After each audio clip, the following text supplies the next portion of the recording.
So, welcome, Eric. I'm so excited to chat with you. I always feel so funny starting a podcast that way because we literally just chatted for 5 minutes and then I say, "Oh, welcome, Eric." It always makes me feel like a fraud. I don't know about you. That's that's where all the secrets were said already. So I mean, maybe you'll just have to put that part in too. Right? Yeah. It's great to talk to you. Yeah, same. And for anybody that doesn't know Eric, I mean, I just discovered him a few months ago on YouTube. I was searching for how to like find a new kind of way of shooting flash on wedding days. I was like, oh, am I gonna get a little extra creative this year? And I found his video, and then he was hilarious. It's very rare for people to make me LOL by myself in my office, and I'm like, oh my god, this is so entertaining, and like I'm learning. And then I dove into his YouTube channel. I'm like, okay, he needs to be on the podcast. Like, so yeah. And on top of that, I also loved how open he was about talking about money and his income and just all the ways that he creates diversity in his business to diversify his income. And we are both kind of aligned in that because I'm also passionate about that as well. And I want to break the stigma about, keeping our like financials and income and how much we make to ourselves, because if we don't share that as photographers with one another, then that's where people can go for things towards things and different goals blindly, waste time, and then also not even know like what's even possible for them. Like maybe someone's making $50,000 in income and they're like, this is amazing. I'm just going to settle, right? But maybe you want more, and that's okay if you Mhm. want more. And you don't have to settle if you want more. And there's a way to make that happen without sacrificing like, your actual time freedom and lifestyle as well. So yeah, today Eric and I are just gonna like shoot the shit, talk to each other about it. You guys can listen in.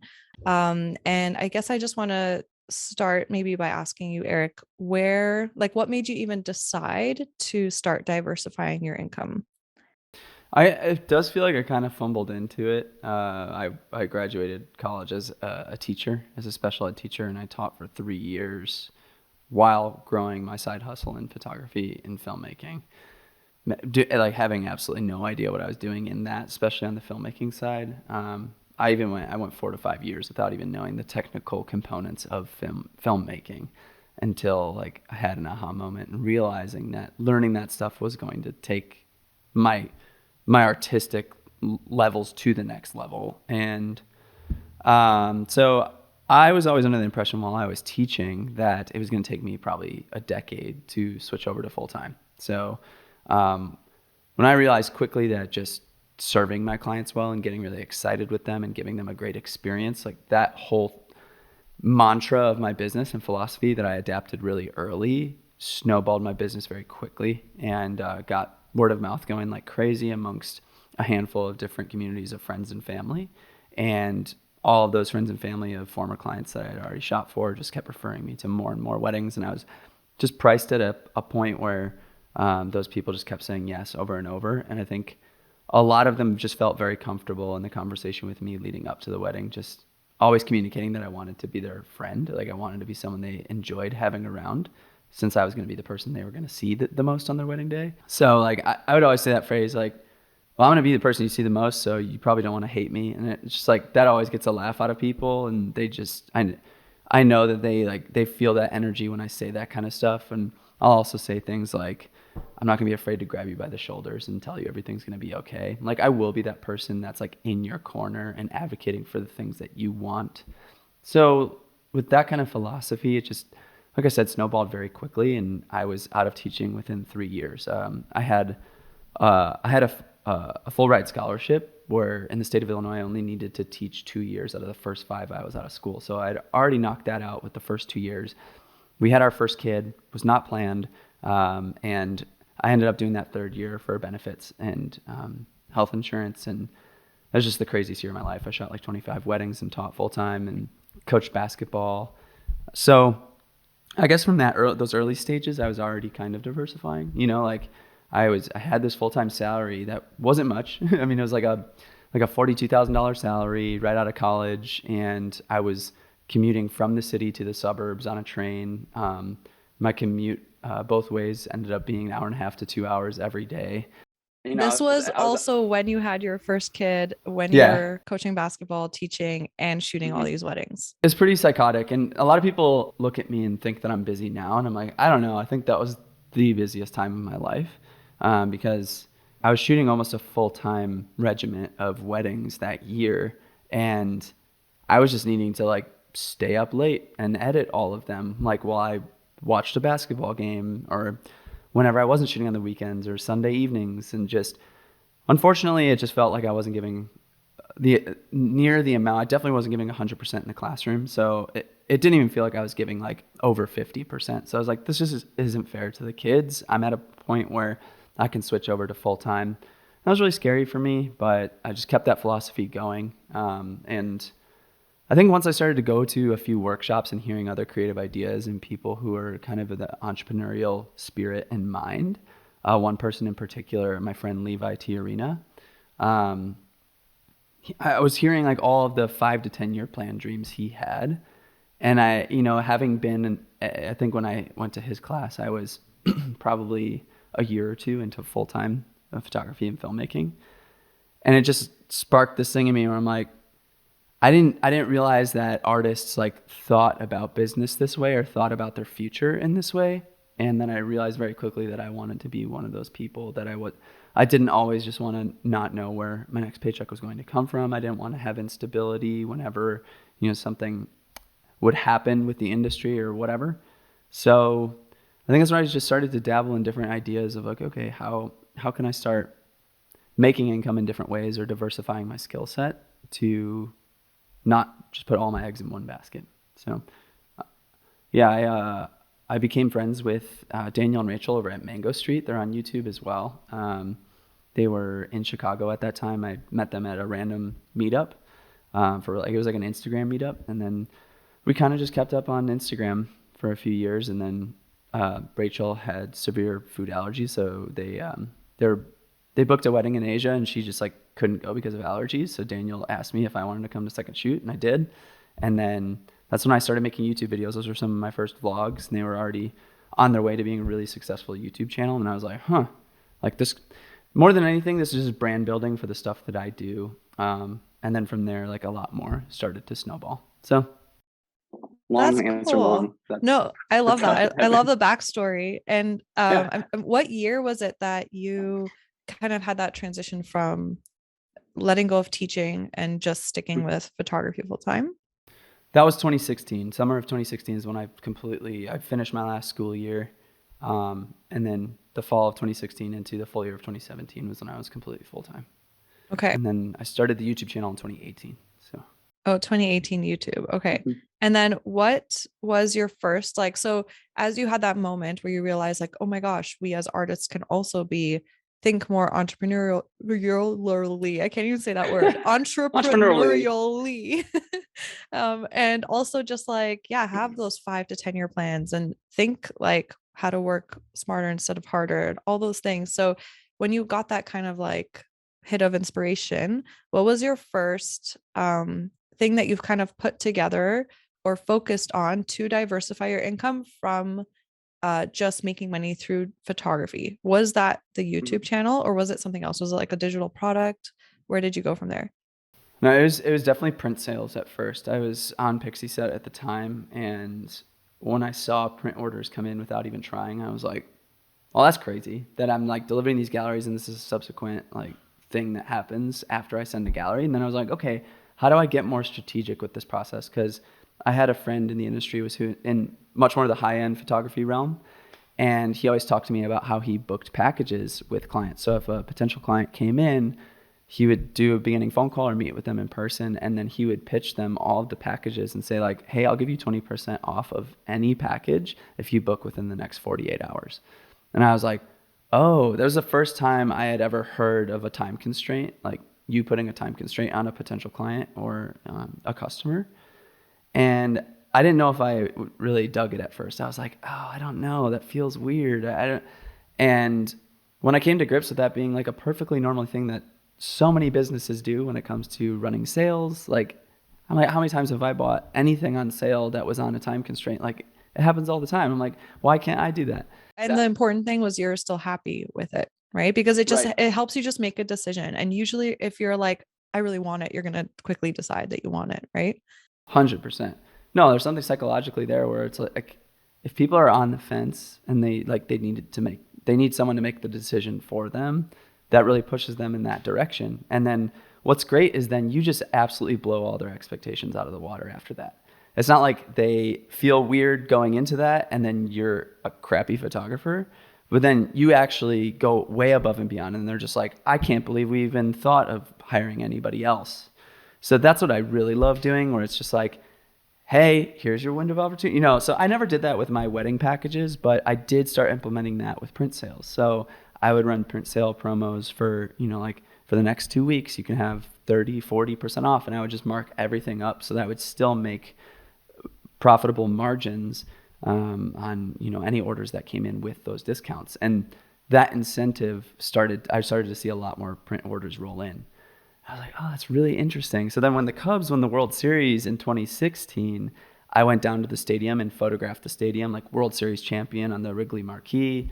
I don't really know if it was legal based on trademark, but like, to be honest, I don't know. I don't know. It was like, it was visible from public. So it was kind of a gray area, but like I think I sold 40 or 50 prints of that sign and made like 2 grand right before Christmas. Because it was just like right around the holidays and everybody wanted that picture framed in their house. So that's where some of the side hustle stuff started to roll in. And I was like, okay, I can but I was using the money I was making with these print orders on different print orders to then subsidize more of my business. So I would just dump it right back in and be like, okay, so next month or next year, I'm going to go do this crazy styled shoot that's going to fill my portfolio with the work that I want to do. And it's going to justify like what I'm capable of as an artist and my style and my preferences and my looks. And then that subsequently just kept the ball rolling. It was like, okay, now I'm really landing the clientele that I want. And then when it came to YouTube, it was just like I was growing an Instagram following. I was posting on a Facebook group called Looks Like Film, and I was putting all of my creative portraits up there, shot with tilt shift, shots with double exposure. That's where I really started to come up with the phrase, lean into what makes you different. I also went to a class by Max Wanger, who's a commercial and minimalist photographer. And in his class, I remember writing down in my notepad, lean into what makes you different, because he had a lot of those same ideas, just like creative ways to market his own business without really doing any ad spend in traditional ways. So I was just thinking, okay, well, what if I start growing my brand like within the photography community? Like, sure, I might not get clients that way, but I have been a teacher. Maybe I could get into the realm of education when I get good enough to teach this stuff. So when Rachel from Mango Street forced my hand into starting a YouTube channel, even though I didn't want to, I started making tutorial-based stuff on all of that creative photography and the different unique angles I had. And the flash tutorial was actually one of those early ones that double exposure one went off, doing the Brenizer method and bokeh panoramas and double exposure. And a lot of those early videos did really well because I think a lot of people were really thirsty to know and understand how to get creative with their photography. So I didn't really think it was going to be a business endeavor, YouTube, at all. I just thought it was going to be growing my brand in a more unique way. And then once that snowball started going, I was like, oh, YouTube's a really good place to diversify your business with tons of different things. So yeah, it was cool because it felt very pure. I wasn't starting a YouTube channel to make money. I just really wanted to start one because half of my life I had been making videos and being goofy and being my stupid self on camera. And so I was like, well, if that can help market my business, why not do it? And yeah, the idea was born. So I love that so much. I can totally relate to that transition because I also mm-hmm. had, I think it was about 5 years ago that I got into teaching other photographers. I've been doing this Mm-hmm. for a photographer for 11 years now. And it was also like, I just had all these this knowledge that was working so well for me. And I had this feeling inside of me. I'm like, I just have to share with other people. Like, I Mm-hmm. can't hold it in. And I Mm-hmm. literally it was like coming out of me naturally at photographer meetups. I didn't care to get paid for it or anything, right? And then Yep. that's when you realize, like, oh, like more people are actually contacting me for like mentoring sessions or something. Okay, it's my Hmm. time. I should charge for it. And it just slowly, yeah, evolves from there, where then you can start really strategizing and seeing how this can be another way for you to, yeah, diversify your income and do that. Hmm. So yeah, it's such a funny little moment in time where it's like, oh, we're just doing what we love. And then, oh, Hmm. yeah, never mind. We can actually make money from it. Just like maybe when Yeah. we first started photography, right? It was like Hmm. just hanging out, doing what I love. And then, Hmm. oh, yeah, let's make that money. Yeah. That's awesome. So then, okay, so now let's move to like you're starting to see that you have something to offer for photographers, right? And Hmm. probably your wedding photography side and videography side of your business is like a well-oiled machine. You know how to market it. You're getting referrals consistently. It's not an issue for you to consistently be booked, right? So then you probably Hmm. had more time to focus on education. So what was the first moment where you kind of on purpose created something in order to have that be part of your income in addition to everything else? Mm. Because I kind of Yeah. want for those that are listening and like wanna, they're at that place where they're like, I do want to start diversifying. I just don't know where to start or how or like what idea to go after. I kind of want them to see, maybe hear from you from your experience of like how that happened for you, for them to get inspired of how they can do it. Totally. Yeah, I think a lot of people who think about making a YouTube channel just think of YouTube ad revenue as how you make money on YouTube. And that was one of the first things that made me go like, I I hadn't I hadn't set up direct deposit, so I literally just got a check in the mail from Google and I was like, what is this? And then I found out that it was AdSense from my YouTube videos and I was like, wait. And then I went down the rabbit hole where I started looking up YouTube videos on how AdSense works and I was like, okay, wait, this is crazy. Like you can, if you just make videos, the platform will actually just pay you. Um, and then like quickly found out I was disappointed in seeing like it's not that much, but it's still fun to like go after. So that was a part of me going like, okay, well this is some incentive to keep making stuff. Um, but more than anything, like the connections and the things that the opportunities it's giving me is mind blowing. So in like the 2017 to 2018 window, I was getting a lot of people DMing me on Instagram because a lot of people in the photography realm were following me from these Facebook posts. Like they would go to the top of the page, get a bunch of likes and comments, and then I would link my Instagram and started growing an Instagram following for a lot of photographers, like really interested in how I photograph things creatively. And then people started seeing my films, subsequently seeing my films too, which I was really trying to up my game on those too. Um, so all of a sudden I started getting all these photographers like asking me questions and wanting to treat me to coffee. And it's very flattering. I was like, yeah, sure. Like I'll go out. Yeah, sounds great. I love teaching this stuff. I love getting people amped about it. I love seeing people be successful in creative realms, especially in this niche of wedding photography, wedding filmmaking. So the more and more coffee hangouts I went to, I started just being like, okay, this is completely unsustainable. I can't keep saying yes to free coffee. Like, that's great and all, free coffee's great, but my time is becoming more valuable than free coffee. And I go, okay, well, I could start charging mentor sessions, start doing that whole thing. And that's where the education realm started to blossom. So then I created a PDF that was almost exactly modeled after my wedding PDF pricing sheet with different tiers and different categories. And people started booking mentor sessions. And so like, it was completely up my alley. Like I know how to make a lesson plan. I know how to put together a slideshow presentation. Like, and these are all the things that I love to talk about anyway. So then those started rolling in, and the more and more people like started following my YouTube channel, booking me for mentor sessions. I was like, well, I've been to workshops. I've been to 3 of them already. I might as well just do my own. So I started the mentor sessions, and then the first workshop. This is a great story because it's a testament of diligence and like figuring out that you can eat crap. Like in the beginning, and it's still okay. And so I put out a poll on Instagram. My YouTube channel is fresh. I was maybe like just under around 10,000 subscribers, thinking I was hot stuff. I'm like, all right, I'm going to do a workshop, and just let me know like what city you're from, and whichever city has the most people responding saying they want to do a workshop with me, I'll do it in that city. So I had like 16 people from Kansas City be like, please come to Kansas City.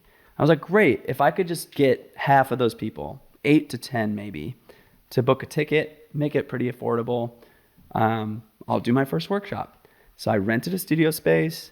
I made the event live on Eventbrite, and it went live, and nobody bought a ticket. And one person bought a ticket at the first day in the evening. And I was just like, okay, this is awful. Like, this isn't going to work. Maybe I'll just stick it out and see if a couple of people buy more tickets the next few days. And then the next day, she reached out to me and was like, you know what? It's actually not a good idea for me financially right now. Could I get a refund? And I was like, okay, cool. That heartbreak, I could just feel it of what it's like in Yeah. that moment, right? So I lost the retainer on that physical space in Kansas City, and it was just a huge learning lesson. I was like, all right, I realize I need to actually give more value first. Like I need to build my YouTube channel. I need to prove that I'm like worth listening to or worth learning from first. So I really started just giving a ton of value in those tutorial based videos, and starting to just really share about my process in business. And I think what really helped it explode was when I made a video titled Make 100K a Year as a Wedding Photographer. And I mean, like right from the get-go on that video, it just like started exploding with views. And the same sentiment of so many people in the comments just being like, no one ever talks about how much they make in a year in this field. And it's so nice to see the transparency. But it was the first video where I figured out this new model of a style of video that I call hook, info, heart. So hooking them with something really interesting, giving them tons of valuable information in the middle, and then closing out with my philosophy and something extremely heartfelt. And so at the end of it, after I gave all that information of like how you can sell prints and what you should use for emails and like all that stuff, I was just like, at the end of the day, I want to be making money and continuing to grow this business and diversify it so I can support my family and have more time with them.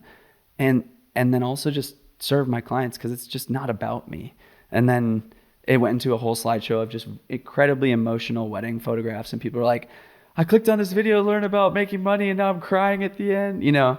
And so yeah, I think a video like that then started giving me the confidence to go like, okay, I think I can do a workshop. And then I did the first workshop in my own studio in Chicago. I got about a dozen people to come out to that. And then I made it even bigger to a 2-day workshop and had more people come in. Can I actually Yeah, ask you something? Because what do you yeah. think was the difference between the very first time you put out that workshop compared to the next time where you booked a dozen people? Do you think you figured out your messaging, how to have stronger messaging, how to like communicate exactly what they're going to get from it? And do you think that's what was the differentiator? Yeah, I think a lot of it had to do with transparency. So I like to use a lot of self-deprecating humor to earn people's trust. So I'll really joke on myself a lot so that people are like, oh, he's not trying to take himself too seriously. I feel like I can trust him. So that in combination with sharing things that a lot of people don't like to share, like my income and breaking all that stuff down, as well as just like bringing value without asking for anything in return, I really developed a strong philosophy of what my education was. And I think when people gripped onto that, and I was really focusing most of my education on the philosophical part instead of just strictly the business part, I think that's where people really started to connect with it.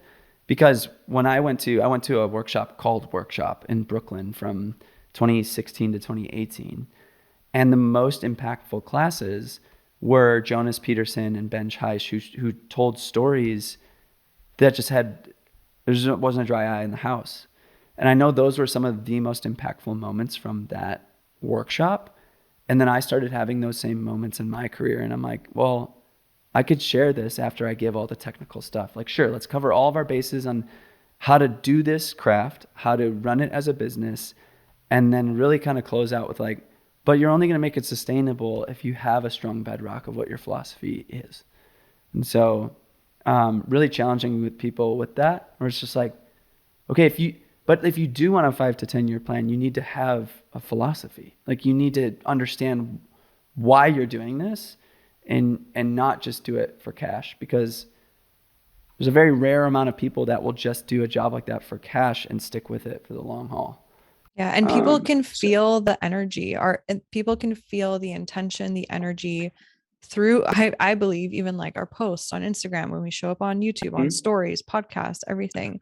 And mhm, um also with you being more open and vulnerable, coming from a place that is so aligned with like you and like what you really feel like you're put here to do, I think earns people's trust, right? And when people trust you, that's when they want to like connect with you and learn from you, and they don't second guess like paying to learn from you as well. So mhm, I love that you were able to discover that, because it is like I mean, I remember when I was just starting out with photography, I was very much a generalist. I would just shoot everything just because I like taking pictures, right? But then when you dive into mhm, the deeper why of like what is your actual favorite thing to photograph and why, and then mhm, that's when you create your own way of, like, for me, seeing wedding days differently than any other photographer in the world. Like every single mhm, photographer has their unique like kind of like blueprint in a way of their vision and what they see, and no one else can replicate that. So mhm, I love that you also then were able to go on that journey and tune into that for yourself as an educator, because I know the same thing happened to me as soon as I aligned with how I kind of wanted to teach and what I wanted to teach and why. That's when everything kind of exploded as well. mhm, So it's really cool to hear that. And um I'm I'm also wondering, okay, actually from there, so you went, okay, so after, because I want to complete kind of like the story of kind of to where you are now, I think. mhm, So you're creating those workshops. So yeah, okay, let's continue the story from where you said you booked that that workshop in Chicago at mhm, your studio with 12 people, and then mhm. kind of like let us know what happened after that. Yeah, so I that was a full day experience, and I shared the philosophy section, and like it was the same deal. Like the whole room was in tears, and we just kind of closed it out. And I finished it with, I was like, I can't take credit for a lot of the things I'm teaching you. I'm just like passing it on from my own experience with my own pizzazz on it. But I hope that this moment in time could be solidified for you in a substantive way, in in a way where you look back at this day and you think like that was a huge pivot point in my business and my life. And I had just talked about how portraiture and photojournalism are one and the same, in that when you take portraits, you're not just photographing a person's face, you're photographing their face and how they looked in that moment of time in history. So like it's very impactful. No matter like what happens to that person from that point on, they're never going to look and be that way ever again. And so I pulled everyone to the side and I took everyone's portrait in my studio one by one and just thanked them for being there. And that kind of intentionality, I think, really drove home the point that I'm like, I really care about the things I'm saying, and I want you to really cherish this picture of you, and look back to it as a very poignant part of your life. So that's where I just became much more intentional with the education process, and then felt like I have so much more to say. I want to push this to 2 days and like kind of make it a thing. And I hired a planner and we got food and we just like, we did it big, and it was like drinking from a fire hose for 2 days. Um, but then even then, like we were able to sell more tickets doing that. And I was doing it at a price that I knew that was so much more competitive than other workshops around, where people were like, that feels like a no brainer to go to and a good investment for myself. So a lot of that for me ended up being like, okay, this is really just proof of concept for me. Like I'm doing some of these trial runs to see if I can maybe do something bigger later. And as I continued to grow my YouTube channel, and I was thinking like the diversification of your income and your business is such a beautiful thing, in that when I'm selling my education, I'm not wholly reliant on that income. So when people come to me and they're like, "Hey, is this for me?" I'm not afraid to be like, "No, it's actually not." Like where you're at right now, Doesn't really make sense. Like, I don't want you spending $2,000 having nothing booked at all. Maybe come back like a year and a half or 2 years from now when you have like a bedrock of clients and you're starting to get referrals. Because I have no interest in selling you something just for the sake of selling you something, Yeah. because I make money in other ways and I'm not reliant on this income. I want you to benefit from it. So And then I again, actually believe that even if education was your only income, you mhm, still would do that. Like, yeah, yeah, because yeah, like, it's just ethical, right? Like, yeah, I'm not interested in selling something just to sell something. It breaks my heart when someone doesn't connect with my education. Like, if anybody ever has been like, this wasn't worth it, I'm like, full refund. That's totally fine. If you feel that way and you didn't get anything out of it, then I don't want to charge you for it. Like, I personally just don't feel right doing that to you. So that's fine.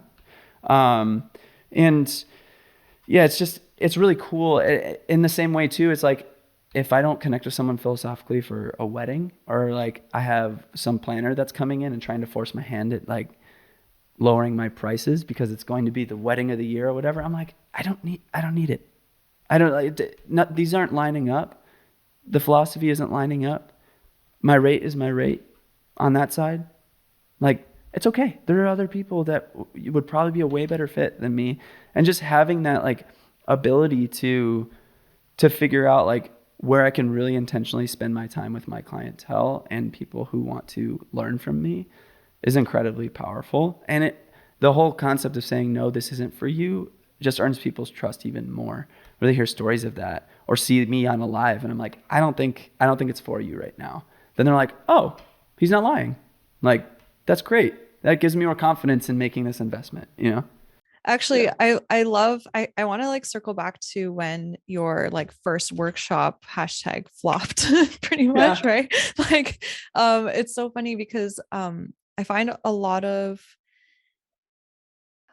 people in general, photographers, if they see something that they did and see it as like a failure, like, Mm-hmm. in that moment you could have been like, oh my gosh, like I failed.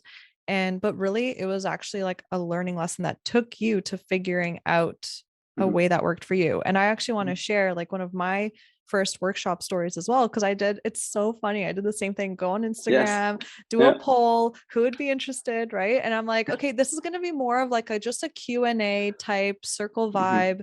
10 people will come. You can all just we'll all hang out, you'll all ask me questions and I'll just answer, right? Yep. And I charged, I think it was like $350 for that, just Mm-hmm. because I'm like, you know what? A 1 hour mentoring session with me is around that with one person.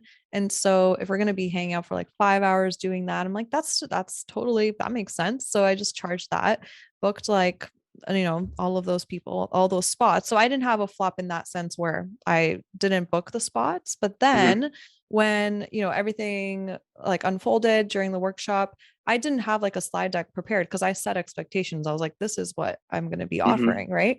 But Mm-hmm. then one thing that happened after the workshop, like everybody during the workshop was like, oh my God, amazing, amazing, amazing. And then the day after, I got an email, a long email from one of them being like, Ah. Sarah, honestly, I was like really disappointed because there was no structure to like the lesson plan, and there was no like slideshow presentation for like a visual kind of learning Mm-hmm. experience. And also, it felt like we were just bopping around on different subject matters, and you were touching a lot on mindset and not photography. So it Mm-hmm. got left me like feeling confused. And the price point that you charged, I don't think was worth it. Right. Oh my gosh, it broke my heart for Mm-hmm. like in that moment. But then I'm like, okay, wait, first of all, like this person, I'm looking at that email, and instead of having the reaction of like, well, screw her, I set Screw you. expectations, Yeah. I was like, okay, no, no, no. I'm going to put myself in her shoes. It takes so much courage, number one, Mm-hmm. to write an email like that and actually share your feedback. Cause I to this day still get scared to share feedback. Like even with like a physiotherapist, I'm like, I don't know if they're the right fit for me. I'm just gonna stop going to appointments, but I'm not gonna tell them why. like, Yeah. I still like you um, as a person. yeah, yeah. So I was like, okay, she had so much courage to do this. So I contacted her back and I'm like, oh, I'm sorry you felt that way. I thought that I had set those expectations, but like, honestly, you sharing this with me is so valuable because it gave me already so many ideas of how I can improve the experience for future workshops. So what I'll do for you is I don't want you to feel stressed that you missed out on the money. I'm going to give you a full refund. and I'm going to give you a 1 hour mentoring session, one-on-one, custom. We'll talk about exactly what you need, like over freaking deliver, right? Mm-hmm. And because it's always about like, number one, how you treat people is like, will always, it's like law of attraction. You're just going to be attracting that energy no matter what, and karma and all of that. And number two, it's like your brand. It's like how you end up, the taste you leave in someone's mouth at the end is what they're going to remember, not what happened beforehand, right? Right. So I was like, I'm going to protect my brand, but I'm also going to protect like her and her energy. She invested her trust and energy into me.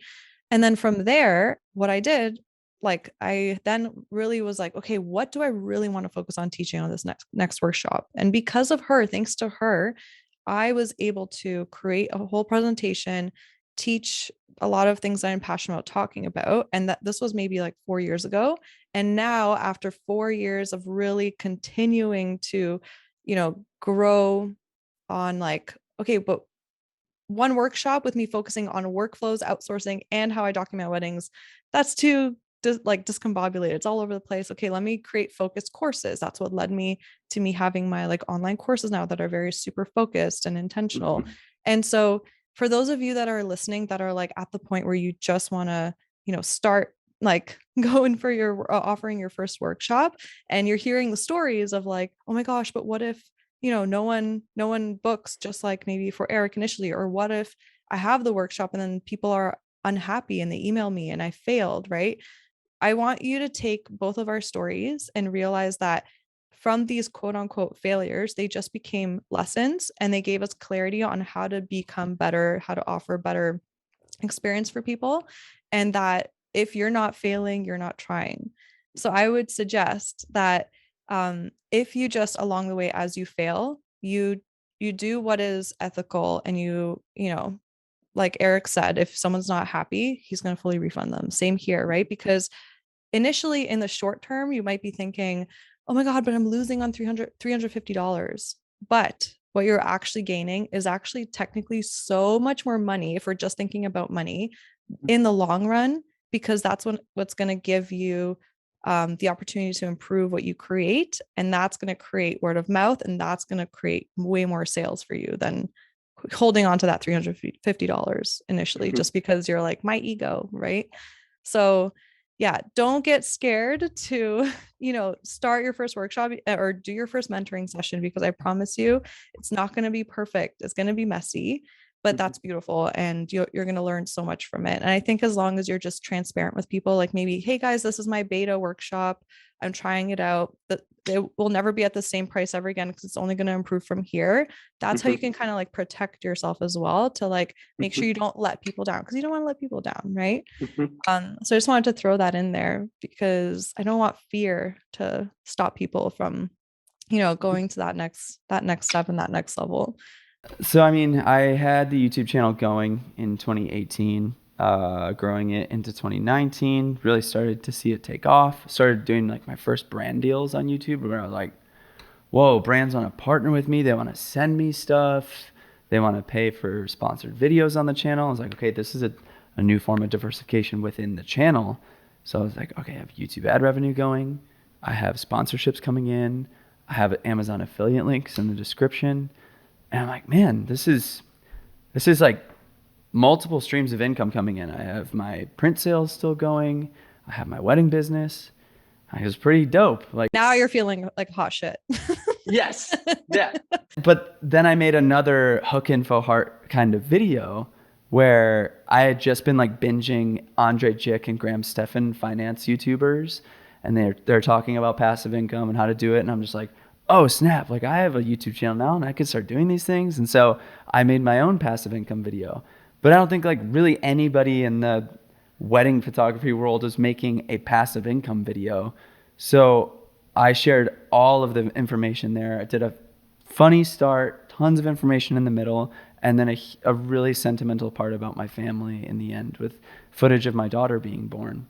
And again, everyone was just like, came here to get passive income tips, left crying, and then like that exploded the channel even more. And that was more reassurance that sharing about my finances and how I run my business and continue to diversify it is the move for me. Like that's where I'm really like that's where I really have a voice, and that philosophically it really just hits home with me, because I say it at the beginning of every financial video. I'm like, this is not a flex. This is not me bragging. I just love watching videos like this on YouTube. I love seeing other people break down their income and how they're making money. So I would love to do it for you, for wherever you're at. And like, you can take bits and pieces and learn for yourself and try your own things based on what I do. And I just hope it's enjoyable for you. And it just seems like that's always really resonated very well. So going into 2020, I was really tossing around the idea of starting a Patreon. So I started a Patreon right before COVID hit. And like, I think it was literally February of 2020, I started the Patreon, which ended up being really helpful for me, because it just like psychologically helped me a lot with getting through that season with all of the wedding postponements and getting no wedding income that entire year.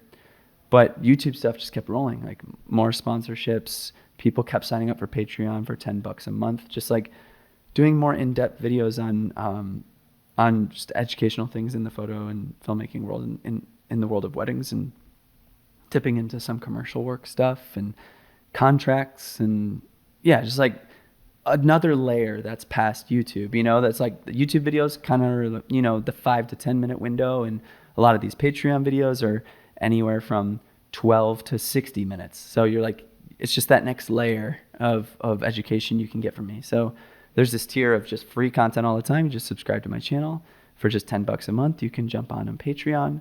And then I was like, okay, but then I eventually would love to do a full-blown online course. So that's where, like, again, it was another testing of the water. Like, okay, I'm going to start doing some higher production stuff, or I'll just sit down and talk for a long time to camera, or structure like a lesson, and then get people's responses. People really loved the BTS videos I was making there. I'd bring, a GoPro or whatever on a wedding day. And so people really appreciated that stuff, and it gave me even more confidence too. That with the 2-day workshops happening in 2018 and 2019, I was like, all right, I'm going to just merge all this stuff together. And so I meant to do that in 2020, but I was just like, I just didn't feel right where the economy was, where everybody felt with the amount of income they had. I was like, it just doesn't feel right to do this year. I'm going to be patient. And then I launched it in 2021, the Classroom, which is my full-blown wedding photography, wedding filmmaking course. So, and amazing. Congrats. Yeah. And holy crap, do I know how much work it takes to create an online course? Yeah. Right? Isn't it just like, it's in, like, you do not, you can't comprehend until you've done it. And then if you're like, okay, I'm going to create another one in the future, you're kind of like, dread it. Okay, I'm going to really have to. You got to buckle down. Yeah. But it's so worth it to have that, like, when you do it and you do it really well and you have that asset in your business, it's like anytime someone has that question and they want to go deeper, it's like you have it already structured in such a powerful way where they can learn really well, and they can continue to pause, rewind, reach out, ask you questions if that's part of the course, right? Like, so yeah, way to freaking go. Thank you.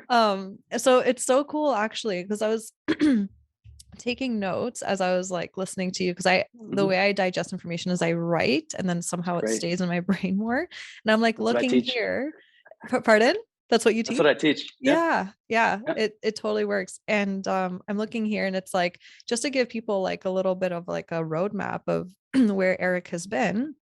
So he started off kind of diversifying his income outside of wedding photography with pixie set print sales. And then he transitioned into just creating tutorial videos just for fun. And then those transitioned into mentoring sessions, because, coffee wasn't sustainable. Getting paid $2 wasn't sustainable for your time. Yep. And then you went into workshops, and then you went into Patreon, and now you're at your online course, the Classroom. And of course you're offering Patreon and your online course. But yeah, and that has evolved over, what would you say, 4 years for you? 5? Yeah. It's like 4. Yeah. So it is a journey. So that's something I think we want to be honest about too, because I'm actually, it's funny, my roadmap is actually exactly as like yours, except I would switch YouTube with podcast.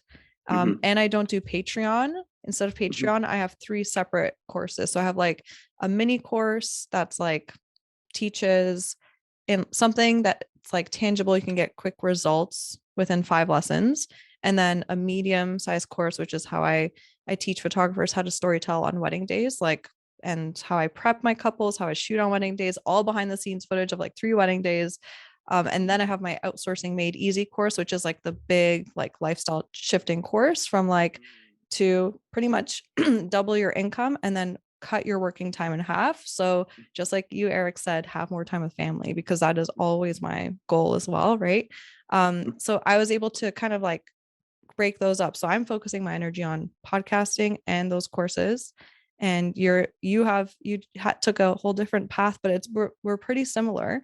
And so I think it's important for those listening that you're like, you realize it is a journey and it's not going to happen overnight. And don't feel stressed if you're like, in a year, I want to be at this point, I want to have like 30,000 subscribers on YouTube and an online course and a Patreon. It's like, just like focus on one thing at a time. And along the way, you're going to get like clarity on what to do next. Right. Um, and actually, are you up for chatting numbers, Eric? Yeah, Because 100%. which I know you are, and this is Yeah. nice because I think it'll be really valuable for both of us just to share in the different kind of like aspects of like how much we can make per year with those different extra additions.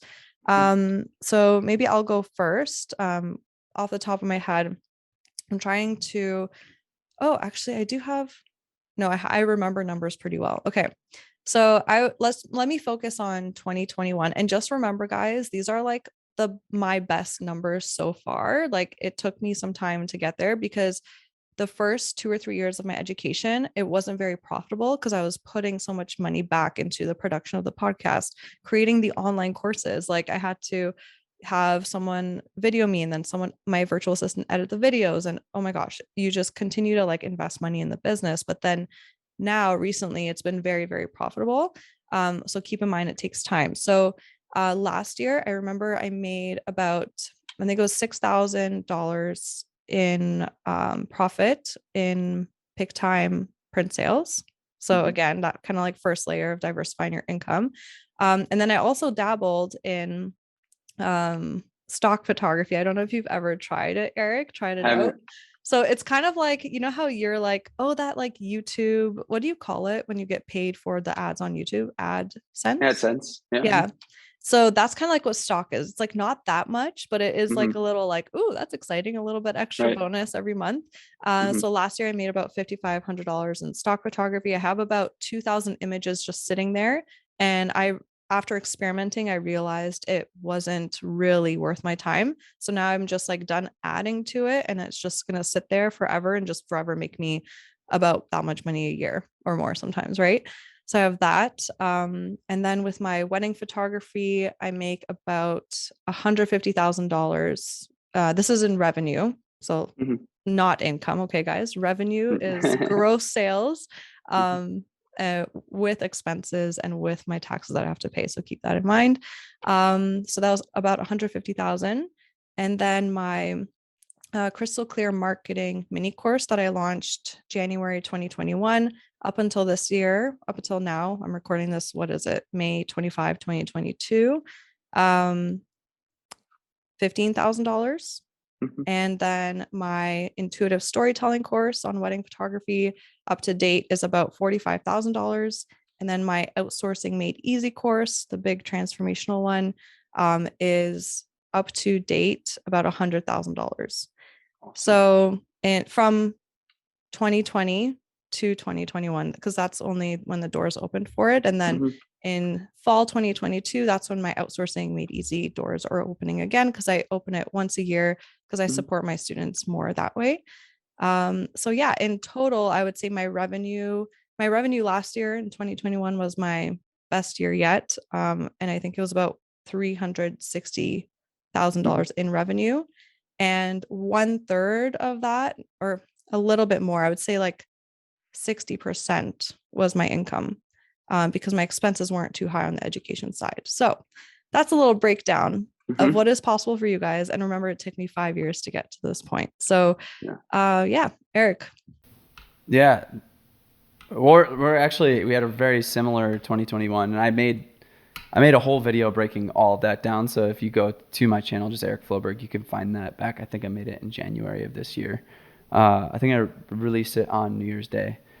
So yeah, I think there's just more tributaries of income kind of coming in for me, a lot of like small little ones. So contractually, I'm like not allowed to talk about specific ones with specific brands, but AdSense is like, at this point, AdSense, I make about $1,000 a month from my channel.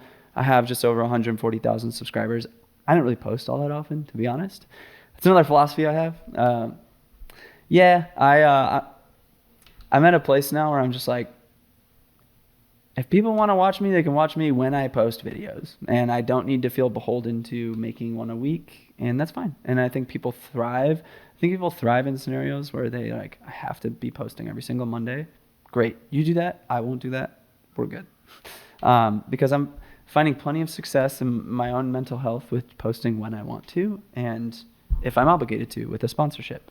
But to help me with that, I'm actually doing my first real hire and paying a salary to someone, hoping to start them July 1st, which is definitely going to change my life. I already have a virtual assistant for emailing and contracts and all that stuff. Her name's Nami, and she's in LA, and we get on the phone every single day at 10 a.m. But back to the numbers, with about $1,000 in ad revenue on YouTube every month. And then all the affiliate sales from Amazon tend to be like $250 to $500 a month there. So those are just links that sit in the description. But then I have affiliate partnerships with all sorts of brands that just sit in the description of my videos. So between all of those, I think last year I made somewhere in the ballpark of 25 to 30 grand with affiliate sales. So commission kickbacks that I get back from people just clicking the link and purchasing something. And that's you're saying affiliate links with Amazon are about 250 to 500 a month, and then separate from Amazon, other affiliate deals about 25 to 30,000. Yeah. So it's no surprise as to what those are. You just look at the description of my videos. So that's like Music Bed for music licensing. I'm wearing their sweater right now. Free advertising for Music Bed. They're my favorite place of all time. I've been using them for almost a decade when I started filmmaking. So it's just really cool to partner with brands that I already really that like. You just love and you're so passionate about. It's so easy then. Yeah. Those are the only brands I care to work with. But yeah, like Clever Supply, my buddy Todd, who makes leather straps for cameras. I have a partnership with him. I've been partnered with Polar Pro and selling. So sometimes they'll do a sponsored video where I'm selling one specific product, and then that product is linked to a commission as well. So some of those will just trickle in, and I'll get an email and all these brands pay at various times. Like some of them pay monthly, some of them pay every 6 months. So I'll just get an email. It's like, this brand paid you $600. And I was like, oh, sweet. Those emails are the most fun emails to see. Yeah. Like I didn't even think about that, but I guess that video has been alive for a year now. And whoever bought that thing from that video, I'm now getting my commissions for all that, which is really cool. So I know a lot of this is kind of vague. It's just because it is kind of all over the place. So yeah, the affiliate commission's around 25 to 30,000, and then my sponsorships are right around there too for the year. And I think that was across like 12 to 15 sponsorships. And a lot of time that's just me doing an intro saying like this video is sponsored by whoever, and then doing a 30 to 90 second ad read in the middle of the video. So there's that. My Patreon, I've been averaging 250 or more people in there every month for over a year now. So every month I'm getting about 2,500 in revenue from Patreon. And I made it very clear on my expectations there. I've been ratcheting it down, but there's just an enormous library. Like for 2 years straight, I made 3 videos a month. So there's just so much in the backlog. So there's a ton of value in there already if you were to sign up today, but now I'm just posting less frequently in there. So I'm going like 1 to 2 times a month. Sometimes I'll edit patrons' photos. I'll do a BTS. I'll talk about a business deal that I did or how I'm financing the documentary I'm working on right now. Just like more in depth. So I'll share all the numbers on YouTube, but then I'm like, okay, but this is like, here's the more in depth on like, here's literally the line item spreadsheet, and I'll go through and like, this is how we negotiated this and blah, blah, blah. Which is still so valuable because there is such thing as like information overload, where if you were Yeah. giving too many videos, people wouldn't have the time to actually implement. And where you Mhm. implement is where you actually see changes in your life and business, not just like hearing something and knowing it. You actually have to take action. So in a Mhm. way, I think it's actually very valuable to have a little bit less, but like quality content. 100%. Yeah. And what's funny is like a lot of people forget they're signed up for Patreon. So I think so many people just signed up because they want to support me, because that's true too. Like it's helping fund my creative endeavors. It's helping me continue to make YouTube videos and confidently hire people every month, whether they're subcontractors or my new employee, to give me that base of like, okay, I'll probably make 30 grand on Patreon this year. That can cover a good chunk of the salary of the person I'm going to hire. That gives me a lot of confidence to make that move. And then that's going to make my life a lot easier later. So there's small things like that that just really help with, yeah, me just making those decisions. So more on the personal side, which I love to talk about too, is just investing in stocks. So, I mean, stock market's absolutely garbage right now, but I'm actually like, yeah, I'm in the red right now. So I'm just hanging on for dear life, averaging in, but I average in 10 to 20 bucks between 5 different stocks every single day. I just have it set up on Robinhood, between Apple and Tesla and the Vanguard Total Market Index. I said Apple, Tesla, and then I'm blanking on the third one. It'll come to me. Vanguard Total Market ETF. So it's just basically taking the S&P 500, the top 500 performing companies in the total stock market, and then following that. So it's diversifying the stocks that you're choosing within one stock ETF, exchange traded fund. So there's that, and that's just long term. And I'm every year I don't plan on touching that money unless I feel like I want to pull it out for some huge down payment on another business or something like that, which would probably be 5 years down the road, 10 years down the road. But then every year we're always contributing to our Roth IRA or other retirement accounts if we can't contribute to the Roth, because I'm now making too much money to contribute to a Roth according to the rules. So now I have a SEP IRA that I'm contributing to, which is 25% of the salary I pay myself as an employee of my incorporated business.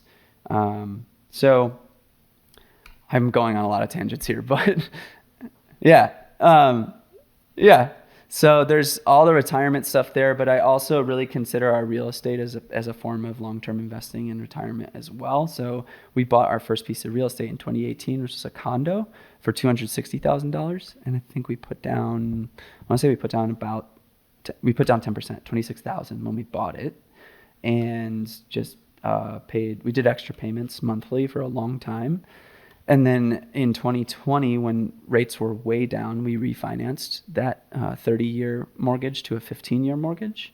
And we actually ended up paying less per month on that new refinance rate because the interest rate was so low. It was a no-brainer to switch.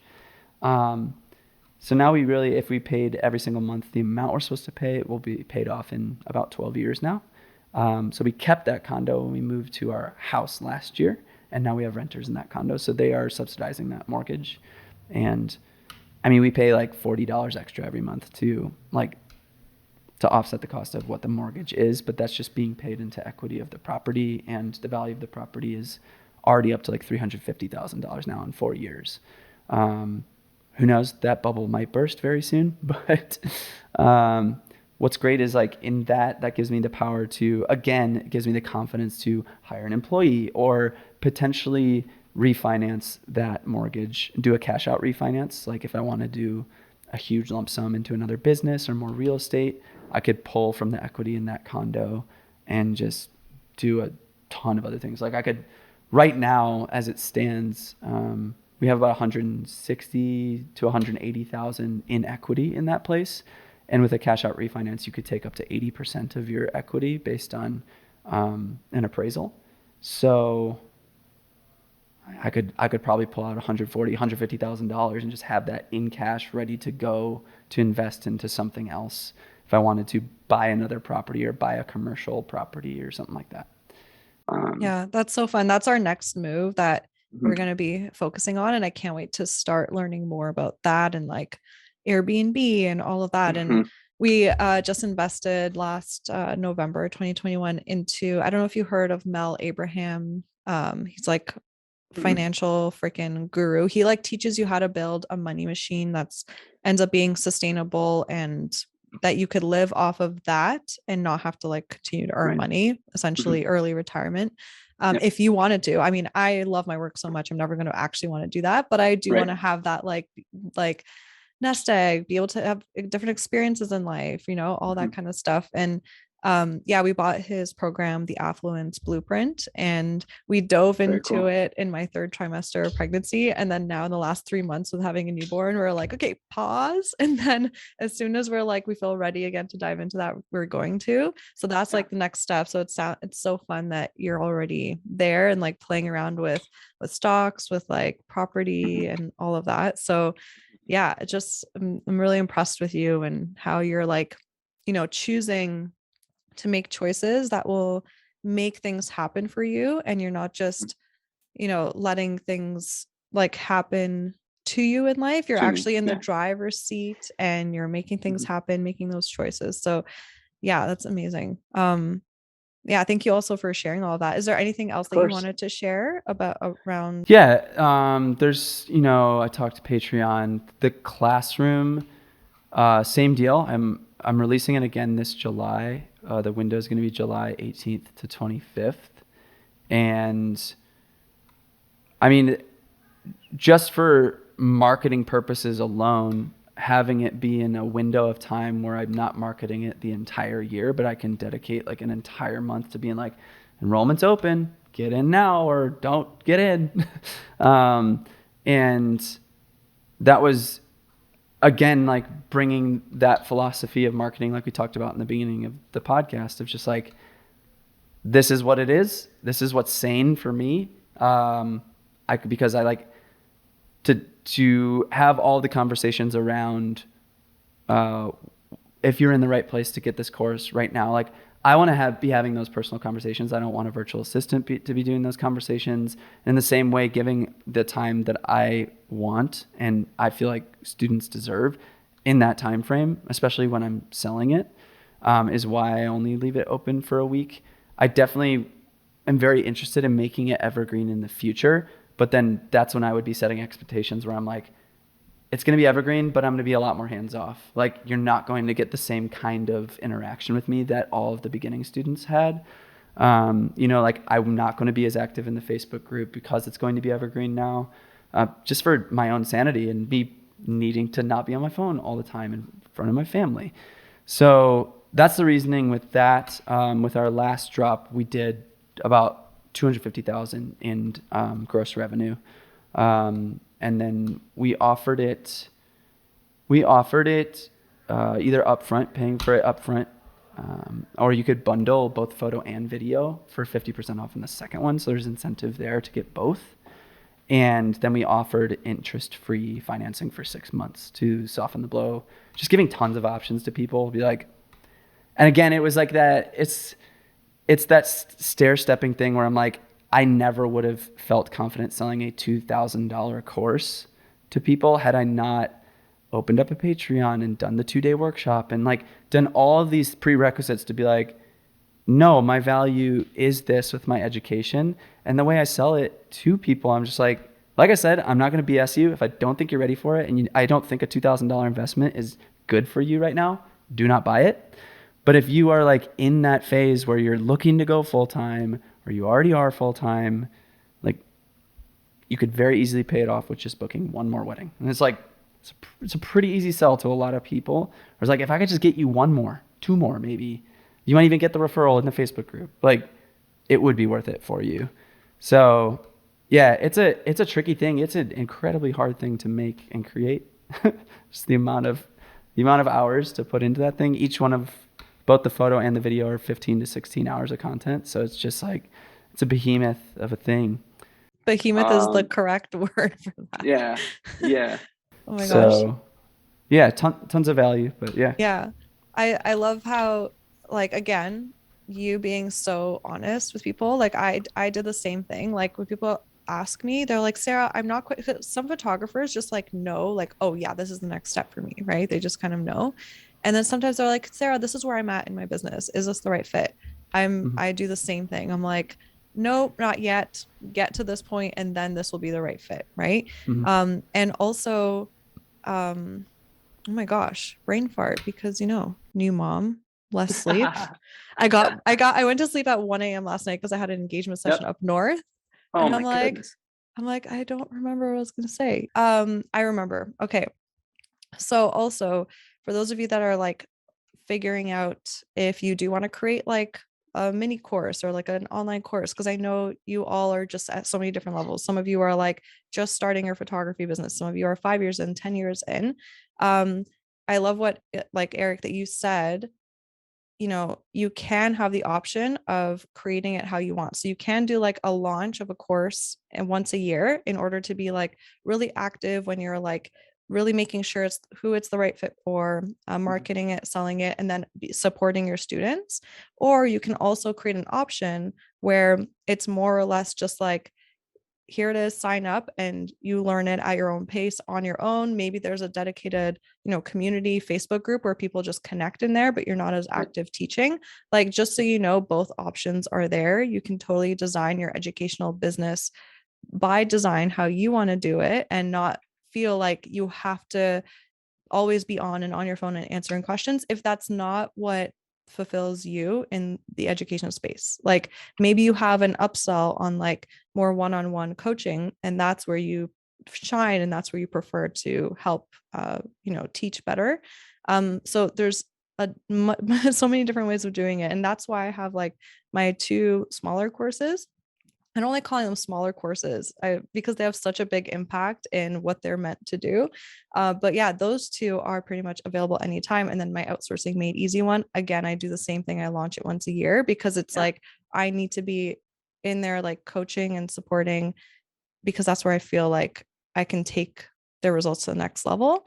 If they do their part and meet me at the halfway on the court, right? I love the analogy of like there's a basketball court, right? And it's kind of like we're the creators of this online course. And what we do is we provide our value. We walk up to that half point line. Is it called a half point line? In basketball, half court. That is what it is. Half court. I'm like half point. That one's off. It's like 50-yard line. Yeah. No. Sports ball. So it's like our responsibility to go to the half court line. And then it's also our students' responsibility to do their part to walk up until the half court, actually go through the lessons, do the homework, ask questions, right? So it's a team effort. So I just wanted to touch on that as well. And I feel like this episode was really good for anybody at any stage of like learning to diversify their income. You've been like so open and transparent and helpful. And I love like the bounce back how we were both able to share our own perspectives. So yeah, thank you so much, Eric. And I also want to make sure everybody knows where to connect with you and also let them know of any resources that you're passionate about sharing, which you already shared about, but you can just let people know where they can connect with you for those resources. Yeah, I'm fairly active on Instagram, just my name, eric.floberg, and then my YouTube channel, just Eric Floberg. A lot of stuff that I'm selling or doing is linked in the description there. Like I said, the classroom's going to go live again this July. And I'm finally, after like years of figuring it out, selling presets and LUTs, which I'm very excited about. They all have like really special names that are near and dear to me. So those will be dropping in a few weeks, which is really exciting. So that's amazing. And I love how you're connecting, you're continuing that philosophy even into your presets. You're connecting the heart to even how do you name them. That's so cool. Awesome. Well, thank you so much, Eric. Thanks for having me. And done. I feel like the end is always like, thank you. Bye. But not really. Bye. Bye.